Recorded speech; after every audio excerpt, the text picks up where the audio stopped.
Hey everyone, it's Ruth. I never thought I'd find myself sharing my story online, but here I am, spilling my heart out in hopes that maybe someone out there can relate or find solace in my words.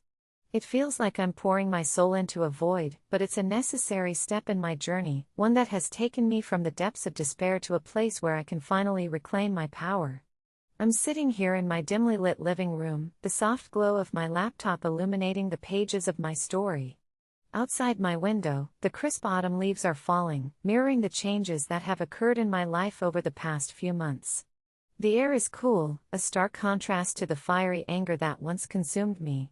Let me take you back to a few months ago when I was living in a small town that felt like a prison, a place where everyone knew everyone's business. I had always been the quiet girl, the one who blended into the background. My name was seldom mentioned in conversations, and when it was typically met with dismissive nods.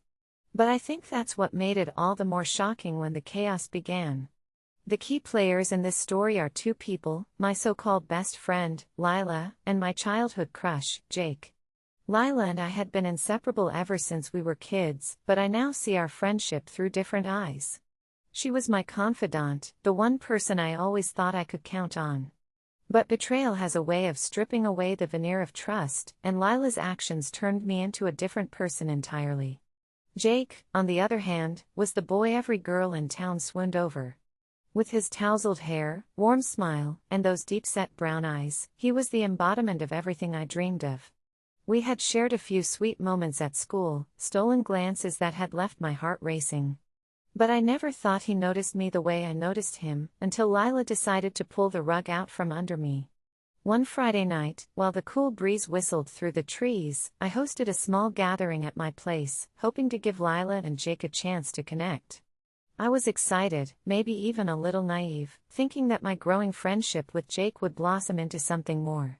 But what I didn't know was that Lila had other plans. In a blindside I never saw coming, she chose that very night to reveal her own feelings for him. Over the laughter and music, in front of our friends, she leaned in and kissed him, leaving me frozen in disbelief. I could feel the warmth drain from my cheeks, my heart racing as the weight of betrayal settled over me like an unwelcome blanket. Lila had known how I felt, yet she chose to throw it all away. The cheers from our friends erupted in the background, but all I could hear was the deafening silence of my own heartbreak. I was exposed, vulnerable, and utterly lost. But what neither Lila nor Jake understood was that I wasn't going to lie down and accept this betrayal. I didn't have a grand plan formulated in that moment, but deep down, something ignited, a flicker of strength buried beneath my pain. I was done being the girl who didn't fight back. It was time to reclaim what was mine, to rewrite my story. So as I sit here, ready to share the twists and turns that led me to my ultimate revenge, I hope you stick around. Because trust me, you're about to witness a transformation that you won't forget. Don't think I can fight back. Watch this. In the days following that fateful night, I felt like a ghost haunting my own life. Every time I walked through the hallways at school, I was met with snickers and whispers. It was as if I was suddenly a character in a tragic play, with Lila and Jake playing the leads while I was relegated to the background, a shadow of the person I used to be. I could almost see the headlines in my mind: Ruth the fool, best friend betrayed. How could Lila do that to me? I replayed that moment over and over in my head, her lips pressed against Jake's, the way her eyes sparkled with mischief, as if she had just pulled off the ultimate prank. I had always known her to be competitive, but this felt like stabbing me in the back while I was busy celebrating her victories. I tried to reach out to her, to make sense of it all, but every text was met with dry responses that sounded like she was reading from a script. The warmth that once colored our friendship had turned to ice. I remember one afternoon sitting across from her in our favorite cafe, my heart pounding like a drum as I finally mustered the courage to confront her. "Why, Lila? Why would you do that to me?" I whispered, my voice cracking under the strain of unspent tears. She looked up, a blend of confusion and indifference on her face. "You were never really in the running, Ruth. I thought you knew," she shrugged, as if dismissing the importance of everything we had built together. Those words cut deeper than any knife ever could. It was a betrayal fueled not just by a moment of passion, but by a chilling disregard for our history. I felt my heart shatter into a million pieces, each shard a reminder of the memories we had shared. My best friend had chosen to throw away years of trust for a fleeting moment of infatuation. She didn't just take Jake from me, she took away the one person I thought I could rely on. As for Jake, he didn't even bother to reach out to me. Instead, he seemed to bask in the attention now showered on him, laughing it off as if it was just another day in high school. Everyone saw him as the hero of this ridiculous story, the guy who had a choice between two girls and had chosen the one who was more willing to wear her heart on her sleeve. But what they didn't see was the hurt I felt, the way my heart twisted painfully whenever I spotted them together, his hand resting casually on the small of her back, her laughter ringing out like sweet music in my ears, while I stood frozen in the background, a mere spectator in my own life. As the days turned into weeks, I found myself spiraling into a dark abyss of anger and betrayal. I was enraged, not just at them, but at myself for letting it happen. I felt small and powerless, trapped in a world where the very people I loved had conspired against me. "Don't think I can fight back," echoed in my mind, taunting me, igniting a flame of determination I never knew I had. It didn't happen overnight, but slowly, I began to plot my revenge. I refocused my energy, channeling my pain into a plan that didn't involve petty revenge or malicious intent, but rather a journey of self-discovery. I started working out, pushing my body beyond its limits, and with it, I felt my confidence swell. I enrolled in a martial arts class, learning to harness my anger into strength. With each kick and punch, I felt the weight of betrayal lift just a little, replaced with a newfound resolve. But I knew that for my revenge to truly mean something, it needed to be about more than just reclaiming Jake or getting back at Lila. It had to be about reclaiming myself. I made it my mission to show them, and myself, that I was not the quiet girl who would simply fade away. The transformation was more than physical, it was an awakening of the spirit buried beneath layers of doubt and hurt. With each passing day, I grew stronger, both inside and out.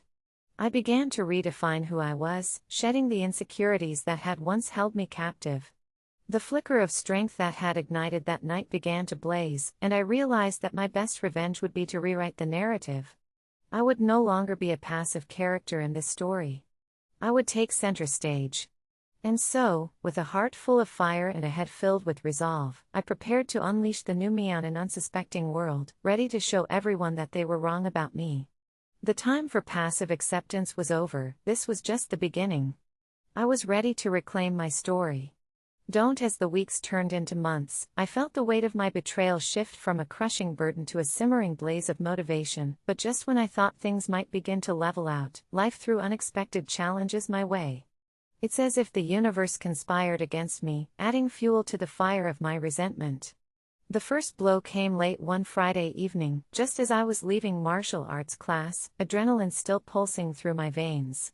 My phone buzzed incessantly in my pocket, and when I finally checked it, I was met with a barrage of messages from my classmates.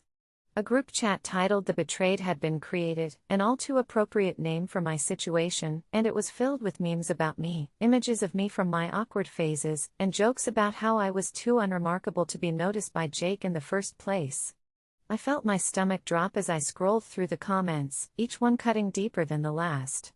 I tried to laugh it off, to show them that their words didn't bother me, but inside, I was a storm of emotions. I felt exposed, publicly ridiculed, and humiliated. They were all too happy to put me on display, as if I were a sideshow attraction.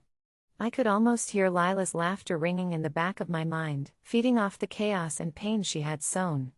The realization that my entire friend group had turned against me, rallied around Lila's betrayal like moths to a flame, sent me spiraling once again. So, I did what any girl would do when faced with overwhelming mockery. I fought back. Not in the way they expected, but with silence. I deleted the app, turning off the notifications and shutting out their mockery.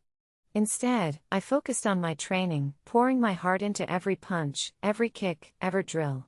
I began to develop a fierce determination, channeling my pain into something constructive.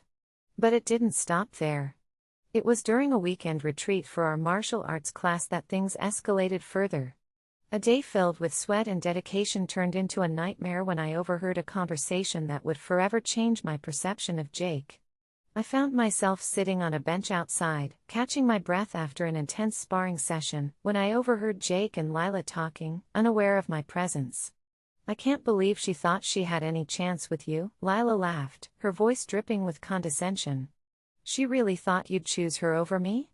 Jake's laughter rang out, and in that moment, something inside me shattered. The boy I had once idolized was reduced to a caricature of arrogance. "I mean, come on. She's just Ruth.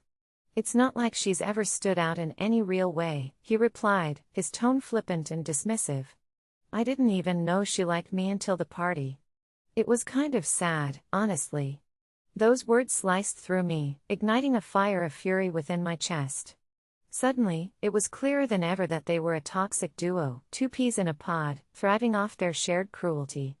I felt the rage bubbling up, and before I could stop myself, I stood up and confronted them. "Is that really what you think of me?" I spat, my voice trembling with a mix of anger and disbelief. They turned to me, surprise etched on their faces. I felt powerful, a sudden surge of adrenaline coursing through my veins, but the moment was fleeting as Jake smirked and shrugged, brushing off my presence as if I were a mere annoyance in his shadow. "What do you want, Ruth?" "I was just saying the truth," he replied, his arrogance palpable. Lila stood beside him, a smirk playing on her lips, clearly enjoying the confrontation. At that moment, I realized something crucial. I had to shift my approach. I couldn't let them get away with treating me like this. I had transformed into someone who wouldn't just sit back and take it. I was ready to fight back. As I walked away from that confrontation, I felt a new determination settle over me like a protective cloak. I would no longer stay silent or allow them to dictate my worth. This wasn't just about revenge, this was about reclaiming my life and my self-esteem. But the escalation didn't stop there. The next week, as I walked through the school halls, I noticed that my classmates had upped the ante. Lila and Jake had orchestrated an event that would seal my fate, a school carnival, an intimate gathering of everyone who had once been my friends, with me as the uninvited guest. They posted about it all over social media, making it was a Friday afternoon when I stumbled upon the fateful invitation, the final straw that snapped the last thread of patience I had left. I was idly scrolling through my socials, trying to distract myself from the tide of rage that had been building up inside me. My heart raced as I saw it, a glossy flyer plastered across various platforms, featuring bright colors and cute doodles that seemed to mock me. "Join us for the most epic night of fun at the annual school carnival." Party popper emoji, sparkles emoji. The names beneath the announcement were all too familiar, Jake and Lila. My stomach twisted into knots as I read through the details. They'd concocted a whole night of festivities, complete with games, a dance floor, and even a dunk tank where everyone was eagerly encouraged to throw balls at their ex-friend's target. The laughter and glee of the event felt like a personal insult, a celebration of my humiliation. But something inside me began to shift. I could feel the simmering anger bubbling to the surface, morphing into something else, a fierce resolve that I had never experienced before. I clenched my fists, the intensity of my emotions igniting a flame within me that demanded to be unleashed. This was the turning point. I realized that I had to take back my narrative, not just for the sake of revenge, but for my own self-worth. This carnival wasn't just a party, it was a direct challenge to my existence, to my very identity. It was a clear signal that Lila and Jake thought they could dictate the terms of my life, casting me aside while they played the leading roles in the story of our high school. As the hours passed, a plan began to form in my mind, and the details unfolded with surprising clarity. I decided I wouldn't just show up to the carnival, I would make sure that they, and everyone else, saw me. I wanted my presence to reverberate like a thunderclap, a wake-up call to everyone who had written me off. I would no longer be Ruth the invisible girl. This time, I would step into the limelight, unafraid and unwavering. The transformation I had been cultivating in my martial arts class would now serve a dual purpose. I enlisted my fellow classmates who had been supportive during my journey, those who recognized my struggle instead of reveling in it. We agreed to turn the carnival into a showcase of strength and resilience. As I shared my plan, they lit up with enthusiasm, all eager to rally behind me. The night of the carnival arrived, and my heart pounded with a mix of excitement and nerves.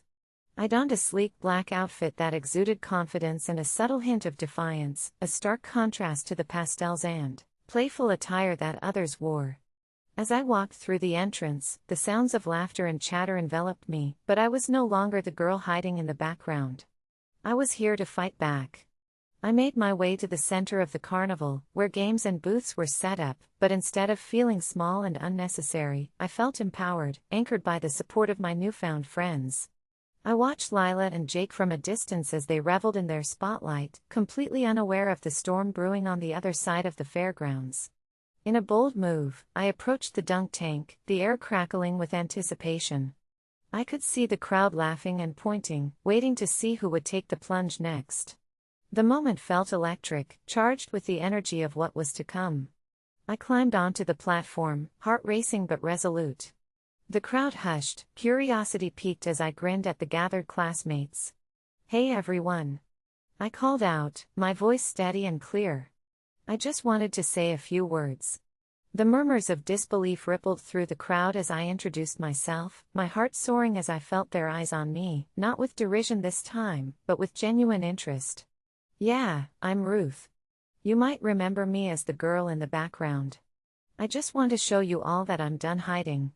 I felt a surge of adrenaline as I aimed a pointed glance at Lila and Jake, who stood frozen in shock. I'm done letting anyone dictate my worth or my happiness.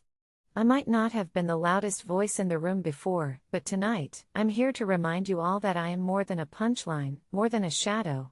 I could see the flicker of surprise in Jake's eyes, a realization dawning on him that this was not going to go as he had planned.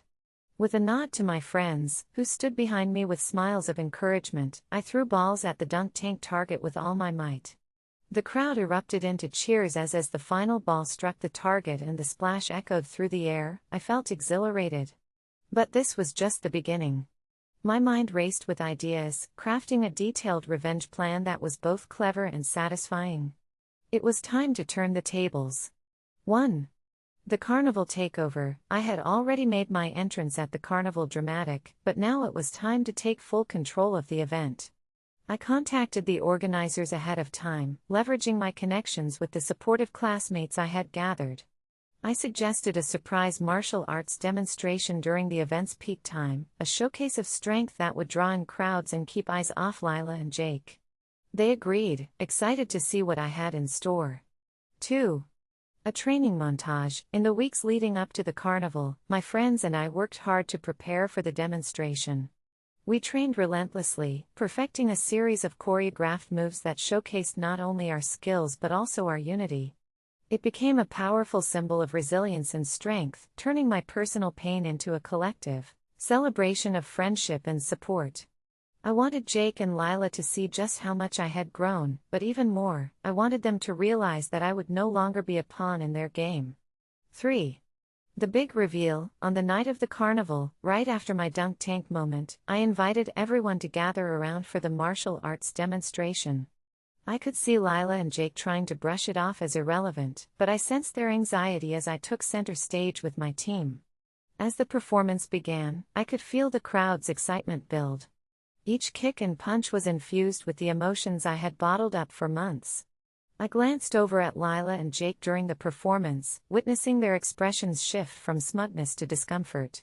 4. The ultimate showdown. As the finale approached, I planned a special segment, one that would directly involve Lila and Jake. I called them out, feigning innocence with a bright smile. "Hey, Lila, Jake. Want to join us for a friendly match? It'll be fun." The crowd buzzed with anticipation as they glanced at each other, unsure of how to respond.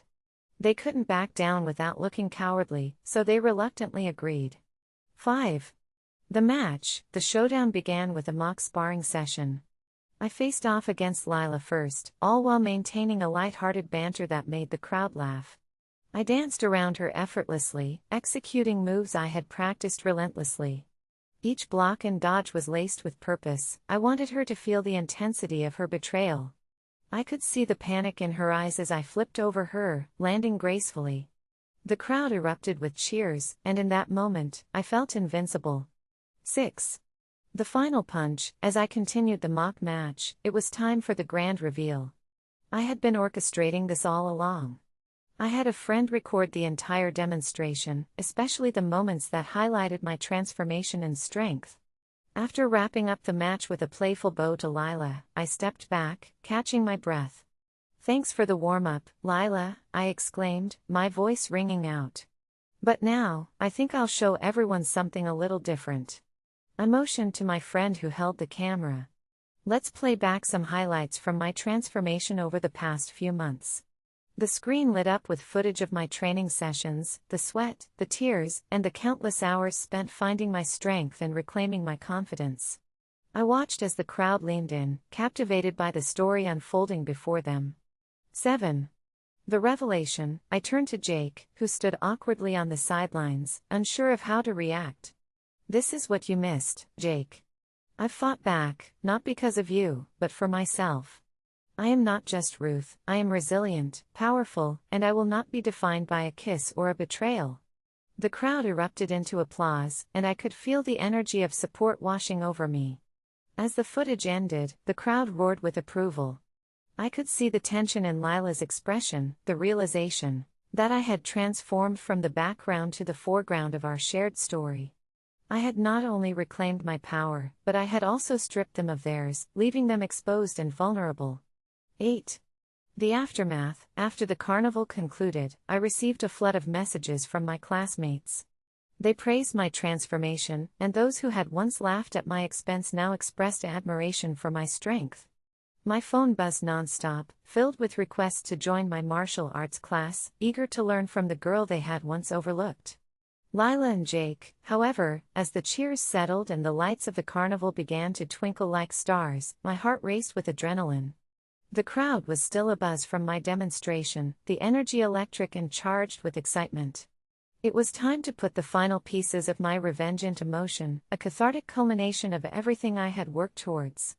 I spotted Lila and Jake huddled together at the edge of the festival grounds, their expressions a mixture of confusion and fear, as if they were suddenly grappling with the fact that I had become the unexpected protagonist in a story they thought they controlled. The power dynamics had shifted, and now it was my turn to seize the moment. "Hey, everyone," I shouted, my voice booming over the lingering echoes of laughter. I had everyone's attention, a spotlight on me that felt both exhilarating and daunting. "Thank you for joining me tonight. Now, I want to invite my dear friends Lila and Jake back to the center stage for a little something special." The shocked gasps from the crowd felt like a wave crashing over us, and I could see Lila's face turn pale as I beckoned them forth like a matador calling the bull. I had rehearsed this moment in my mind countless times, and now, it was finally coming to fruition. The collective breaths of my classmates hung in the air as their eyes darted between me and the two startled figures. "Come on, you can't back out now," I teased, feeling the rush of confidence surging through me. After all, we wouldn't want this night to end without a proper showdown, would we? Lila hesitated, glancing at Jake for reassurance, but I could see the flicker of uncertainty in her eyes. She wore her bravado like a thin veil now, fraying at the edges. The laughter had died down, leaving an uncomfortable silence in its wake. Jake's usual swagger deflated, and I sensed the tension between us crackling like static electricity. With a dramatic flourish, I motioned for my friends to join me on the makeshift stage we had set up in front of the carnival games. "Let's show everyone what real teamwork looks like," I said with a determined smile. The crowd roared back to life, their excitement palpable. I felt like a gladiator before the Colosseum audience, and with every cheer, my resolve solidified. Lila and Jake reluctantly joined me, stepping into the spotlight as I put on my best show of confidence. Tonight is not just about games and laughter, it's about standing up for what's right. It's about recognizing that betrayal doesn't define us, and instead, it's our response that shapes our paths. As I spoke, I could see their discomfort growing. I had them right where I wanted them, and the crowd was rapt with attention, just waiting for the unexpected twist to unfold. "So, in the spirit of fun and friendship," I continued, "how about a little friendly competition?" The crowd erupted in cheers and applause, eagerly anticipating the rivalry brewing before them. I felt the thrill of anticipation coursing through me. This was my moment, the ultimate poetic justice that would not only showcase my growth but also hold Lila and Jake accountable for their actions. Let's go with a series of challenges. I proposed, grinning as I prepared to unleash my plan. I challenge you both to a series of games, a friendly spar, a dunk tank rotation, and finally, a game of knowledge where we all get to ask questions about our history together. Lila shot me a look filled with disbelief, her bravado waning. I could almost hear her thoughts racing. She never expected this. Jake's default smirk had faded, replaced with a furrowed brow that hinted at his dread. You think you can take us down, Ruth? He spat, trying to regain some semblance of control. Absolutely, I replied, my tone unwavering. Let's see whose friendship is stronger. Yours or mine? The crowd rallied behind me, chanting my name, and I could feel the momentum shift squarely in my favor. With every cheer, I felt an exhilarating rush of power. I was no longer the quiet girl, the background shadow. Tonight, I was the main event. The first challenge commenced, a sparring match between Lila and me, a culmination of tension that had been building for months. As we stepped across from each other, I could feel my heart thundering in my chest, but this time, it was not out of fear, it was anticipation. All right, Lila, let's do this. I called out, my voice steady. The crowd fell silent, and in that moment, it was just the two of us. We circled each other, and I could see the flick. The sparring match was a whirlwind of emotion. Every punch, every block, every swift movement was laced with the weight of our shared history. The crowd was on their feet, gasping and cheering as the rivalry unfolded before them. Lila, fueled by the remnants of her bravado, came at me with vigor. I could see the desperation behind her strikes. She was trying to reclaim her status, to prove me wrong. But with each exchange, I felt the dominance shift in my favor. When the match concluded, I stood panting, adrenaline coursing through my veins, while Lila stumbled backward, a mixture of surprise and frustration painted on her flushed cheeks. The cheers of my classmates rang in my ears like a victorious anthem. I had not just won the match, I had won a moment of redemption. Jake stepped in for his turn, a confident smirk plastered on his face. He thought he could outmaneuver me. But as I faced him, I felt a renewed sense of strength. This time, I wasn't just fighting for myself, I was fighting for every girl who had ever felt overlooked and betrayed. With every move, I was reminded of the countless hours I had spent training, of the determination that had helped me rise from the ashes of my heartbreak. I dodged his attempts with ease and delivered swift counterattacks.